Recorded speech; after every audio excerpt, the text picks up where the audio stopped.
We're literally putting on our detective hats because we're going to uncover the life-saving secrets hiding in everyday packages.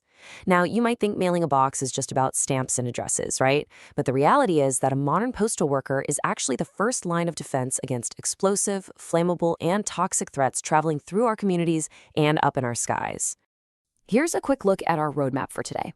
We'll be covering the hidden dangers in transport, the 9 hazard classes, the notorious lithium battery problem, how to actually spot undeclared goods, and finally, handling postal emergencies. Let's get right into it. All right, Section 1, Hidden Dangers in Transport, the high stakes of the mail. Okay, let's dive into this because these mailing rules, they aren't just bureaucratic red tape. They are, quite literally, a matter of life and death. To really understand the stakes here, we have to look back at history. On September 3rd, 2010, UPS Flight 6 departed Dubai. Just about 25 minutes into the flight, a fire broke out on the main cargo deck. That fire caused extensive damage to the flight control systems and ultimately caused the aircraft to crash. Both pilots were tragically killed. And you know what the origin of that fire was? A pallet of lithium batteries that got damaged and short-circuited. There was also ValueJet Flight 592 back in 1996, where 110 people died after improperly packaged oxygen generators caught fire in the cargo hold.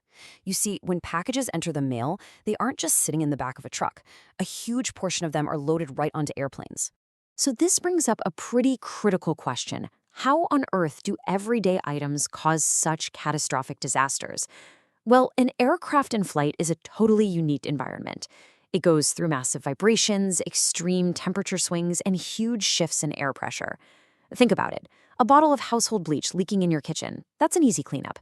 But if that exact same bottle leaks in the cargo hold of an airplane at 30,000 feet, the flight crew's ability to deal with it is severely limited, if not completely impossible. Moving on to Section 2, the 9 hazard classes, categorizing the threat. To manage these immense risks, dangerous goods are categorized into 9 distinct classes.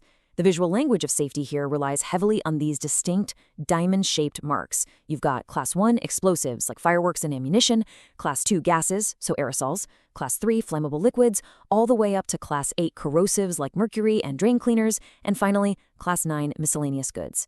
If you see one of these diamond-shaped labels on a package, unless it's a very specific limited quantity exception, that package is generally strictly prohibited in the mail stream, period. These labels are your immediate glowing red flags. But here's the tricky part. Danger doesn't always look dangerous. Take Mother's Day, for example, one of the busiest times for mailing gifts. Shipping your mom her favorite perfume sounds like a lovely idea, right? But the majority of perfumes are alcohol-based. Under pressure in an aircraft cargo hold, that perfume is highly flammable. It's actually considered a Class 3 dangerous good. The same goes for everyday nail polish remover, which contains acetone. Or hairspray aerosols. Those are compressed gases that can literally explode. Even dry ice used to keep food cold can build up carbon dioxide gas and cause an explosion if it isn't properly vented. Crazy, right? Which brings us to Section 3, the lithium battery problem, power versus peril. Okay, let's focus on what is perhaps the most prevalent and definitely the most complicated hazard in modern shipping, the lithium battery. Look, lithium batteries power our entire modern world, but they can overheat, they can catch fire, and they are incredibly difficult to extinguish on an aircraft. So it's absolutely crucial to understand what's allowed and what's forbidden. Small lithium batteries that are actually installed inside equipment, like your mobile phone, your laptop, or those rechargeable earbuds, they're generally acceptable because the device itself offers a layer of protection. But large capacity batteries, like the ones you'd find in hoverboards or electric bikes, strictly prohibited. No way. Furthermore, any damaged, defective, or recalled batteries, or even just old ones being sent in for recycling, are completely banned for air transport. They're just way too volatile.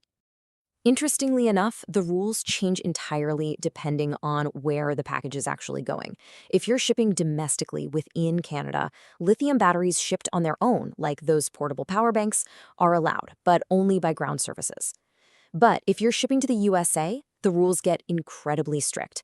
You absolutely cannot ship lithium batteries alone to the US. They must be installed in or packed with the equipment.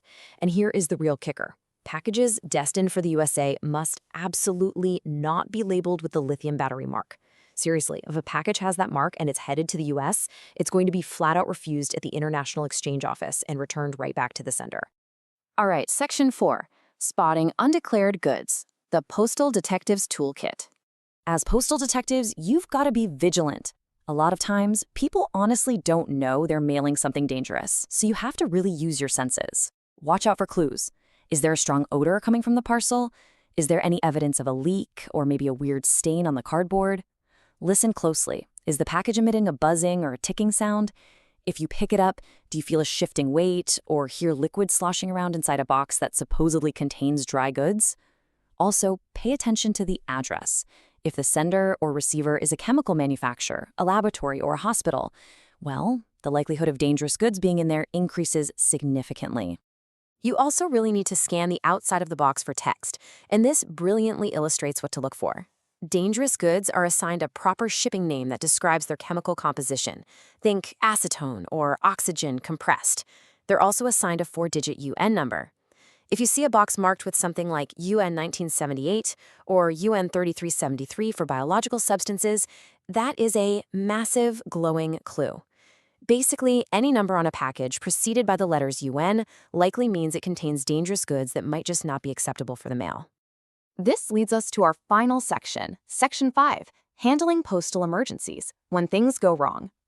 Because even with all these precautions, sometimes containment just fails. If you're working in a facility and you come across a torn package with a leaking liquid or maybe a spilled powdery substance, there is one golden rule. Do not handle the item. You must always avoid contact with the package contents. Don't try to be a hero and clean it up yourself. Definitely do not touch it barehanded, and absolutely avoid inhaling any vapors coming off of it. Instead, you're going to want to follow this clear 3-step action plan. Step 1, immediately inform your team leader or manager and assess the situation from a safe distance. Step 2, refer to and follow the Corporate Manual System, or CMS, which has very specific step-by-step procedures for dealing with hazardous spills. And Step 3, if the situation is escalating, if the fumes are overwhelming, or if there's any risk of a fire, do not hesitate to call 911. At the end of the day, public and employee safety is the absolute priority. So what does this all mean? We have covered the catastrophic risks of air transport, the 9 classes of hazards, the whole complex world of lithium batteries, and exactly how to spot and handle emergencies. The mailing system relies heavily on trust, for sure, but it also relies on vigilance. Next time you seal a box to send to a loved one, or the next time you process a package at work, ask yourself, what hidden hazards am I sending into the sky? Thank you so much for joining me on this explainer. Stay safe out there, stay observant, and keep learning.